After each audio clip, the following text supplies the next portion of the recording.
Mr. Murray, welcome to the January market update here at Harcourt's Northwest Realty. Wow, lots to cover off. Firstly, we just want to wish everyone well that was maybe affected by the floods that happened over Friday. Hope everyone's safe and well out there. But on to what we had.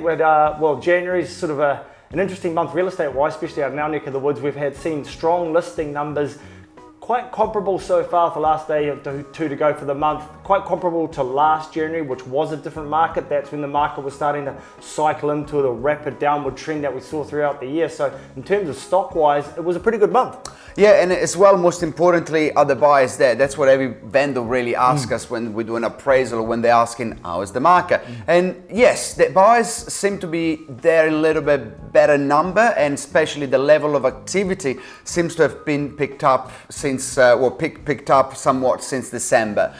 December we went into Christmas thinking, well, let's hope something improves because it was a pretty tough month. And yeah, in January there seems to be more activity, there seems to be more offers coming in, and buyers, I think, have realized that the market is getting close to the bottom. And obviously when you get close to the bottom, buyers start buying again. And sometimes that's one of the reasons why the market picks up, right? Yes. Because a bit of urgency coming in. No illusions though, the market is still going down, prices are still going down, but it's positive that there is more activity. Yeah, exactly, Jago. Traditionally we see the buyers tend to funnel back into the market after the long weekends of Auckland anniversary and Waitangi weekend. However, we launched, in particular your team launched quite a lot of properties on the 9th and we're holding midweek open homes with getting good numbers through. Hey, getting good numbers through, because real estate is a numbers game, is a good sign that the offers will come. But like Diego did say, we do want to underline that the prices haven't miraculously over a Christmas break found a new lease of life. Values are still trending on that downward spiral. But however, we are impressed by the resilience of buyers wanting to get into the market despite the hurdles of interest rates and potentially going up, and also with the resignation of the Prime Minister and an election later in there, there's still uncertainty around that. But overall, I would be, almost about as happy as I could be with given the market we've been in.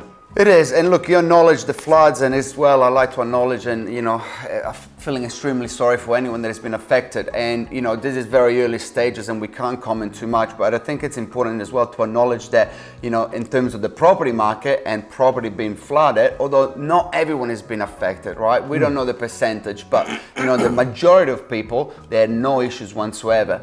But if you had any issues with the property, too early to sort of assess what that means in terms of your property price, but it's something to be mindful in the future, correct? Absolutely. Yeah, over the coming days, weeks, and even months, I guess if you were affected badly by the floods, which was a small percentage in our marketplace anyway, the processes will be made pretty clear to you, but it could be some time before we really know how that's affecting values on that front. But like Diego said, even despite that, we did hold quite a large volume of our open homes over the weekend because a lot of our listings weren't affected and buyers were still out there. Yep. So there's a good sign that there is some eagerness to buyers to get into the market, particularly first home buyers who don't know what it's like with 2.2% interest rates. So they're coming in and they've been saving for 4 years, 5 years, and they want to buy a home, and they're still going to buy a home despite these rates going up. Correct. I say you buy and you marry the house, but you date the interest rate, because the interest rate will change.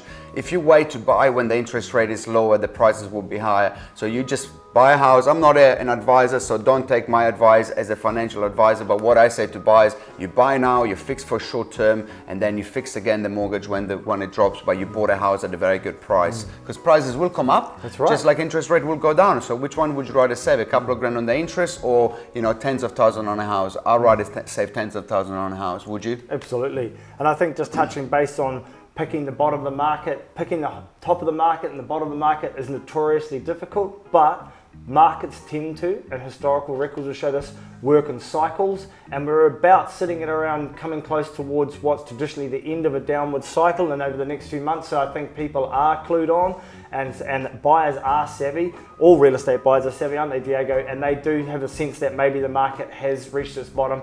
Hey, and I do feel my prediction is this year, later in the year, we could see some improvements, but it's much the same as what we've had.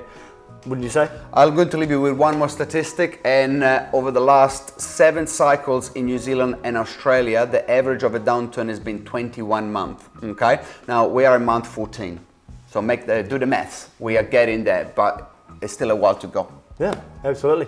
Thanks for watching. We'll see you next month. Thanks, guys.